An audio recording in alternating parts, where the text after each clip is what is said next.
Do you know why you wanted to become an astronaut?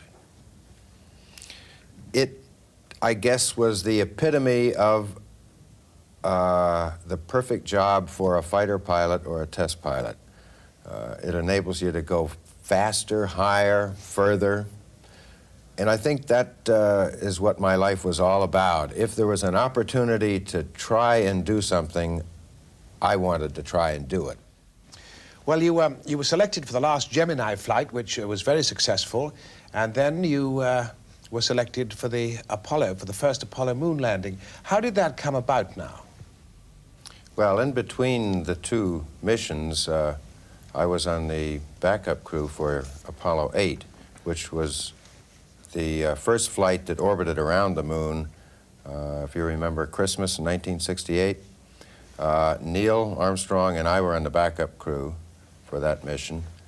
And shortly after that, there were two more missions necessary before the first landing mission could take place. And the way that the rotation of crews went, we knew that there would be at least that many before we might be on as a primary crew. And it turned out just right that we waited two missions and were on Apollo 11, and Apollo 11 was selected to be the first landing mission. Really, the point I'm trying to make is that we were fortunate by just being in the right place at the right time, rather than any specific quality that either Neil or I or Mike Collins had to single us out as being more desirable than anyone else was for that flight. We were just lucky. Now, the three astronauts who were going on the first moon land, not the first moon landing, but on the first orbit around the moon, they all perished while waiting on the launching pad. There was a flash fire. When it came to your turn to lie on the launching pad and wait to go up into the atmosphere, were you not a bit apprehensive? We were fighter pilots, we were test pilots, and if we were uncomfortable with dangerous adventures, dangerous portions of the mission, if we were uncomfortable with the point that an engine might fail on an airplane shortly after takeoff, you'd get out of that business. You wouldn't stay in it. So we learned that there was really no place for apprehension and fear in our business. Did you never allow yourself to think, well, we're going on a trip which nobody's ever been on before, we may never get there, and even if we get there, we may never come back? Didn't you think this? Well, it's rather hard to recall exactly what was going through your mind at a lot of times, but I do remember some time when we were on the surface of the moon, and I think actually when we were outside, the sort of nebulous thought coming to me that here were two people obviously further away from home in terms of the necessary things that were required to get them back home. Two people further away from home than two people have ever been before, but there are probably more human beings watching and paying attention to our very movements right this moment than any people have been before. And that's sort of an unusual... You were aware of that, were you, at the time? I certainly was, yes. I was quite aware throughout the entire mission that we were on center stage to a degree, that we were being watched. And I think both of us were conscious of the extraordinary responsibility that was on our shoulders to carry out the mission correctly and to make sure that if there were things that would prevent us from successfully completing the mission, that they would not be things that would be our fault in case they went wrong. And when you were walking about on the moon, when you took those first hesitant steps, was anything different to what you expected it would be? It was very unusual the way the dust would not cloud and would go out, radiate around, and then hit the ground. It had not occurred to me, nor to other people, I guess, that it would be difficult to tell when we were standing perfectly upright. It was also very clear to see, looking out toward the horizon, that we were not on a flat, level terrain. No one could ever make a statement that the moon is flat the way that people thought that the Earth was flat. It was very obvious that it curved away. I was a little surprised when, in the midst of our initial activities on the surface, Houston Control Center called and told us to stand by for a minute, that the president wanted to talk to us on the phone. And, but it struck me as a little bit unusual that we would stop doing what we were doing to have a conversation with the president.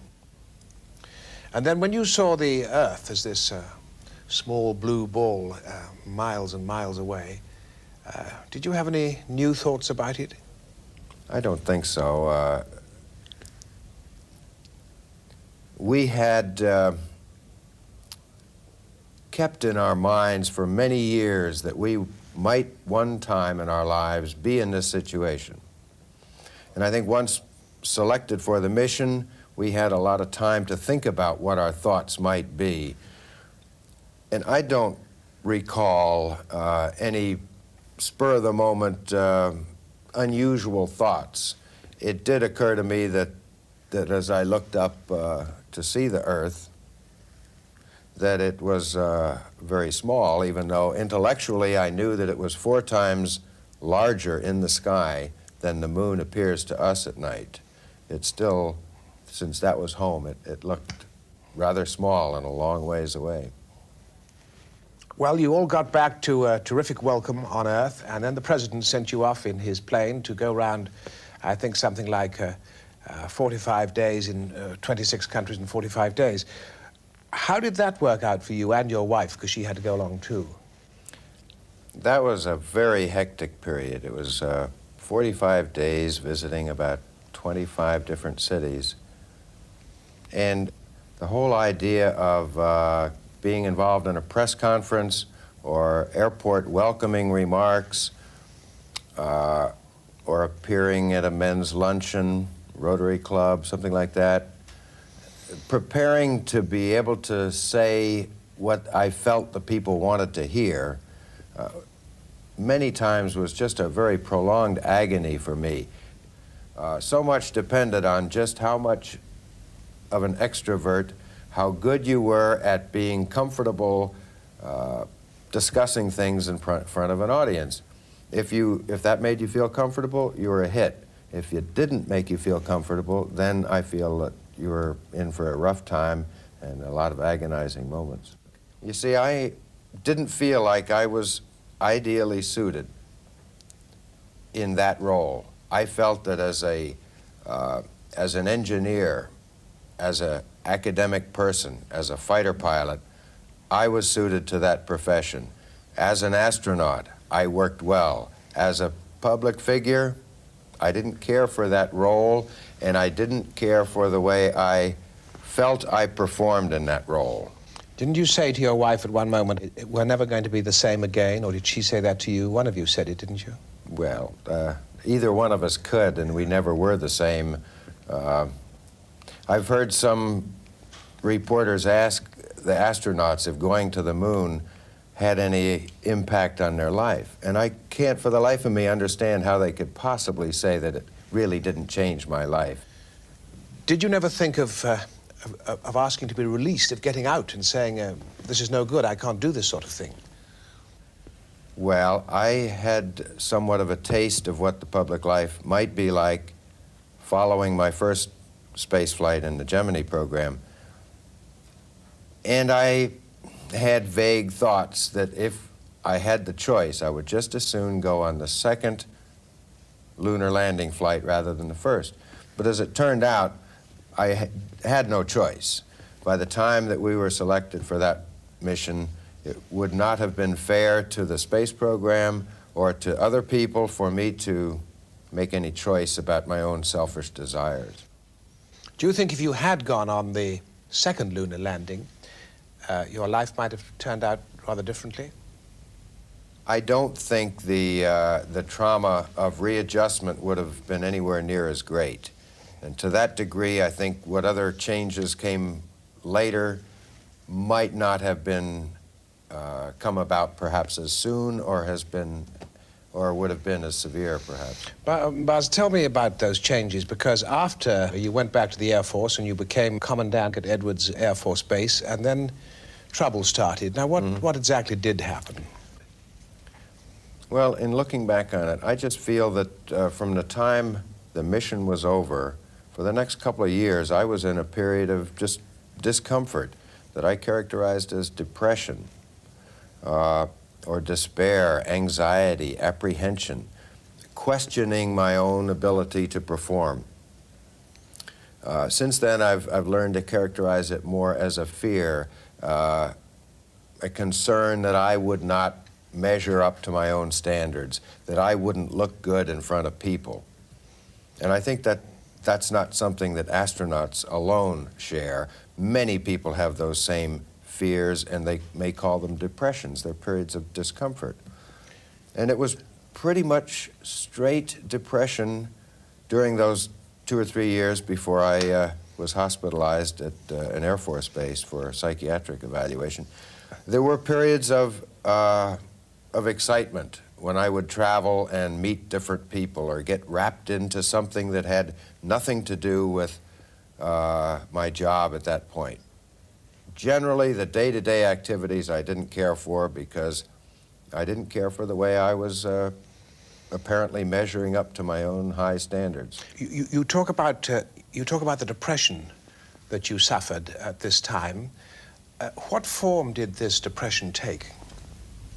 Well, depression that I experienced was in the form of a fear, a desire to stay inside of yourself, not to go out and talk to people, a very self-conscious feeling, one that would lead you to wanting to stay in bed and not get up at all, to be afraid to open the door and go out and shop in the market, to be very conscious of other people watching you, almost a paranoia.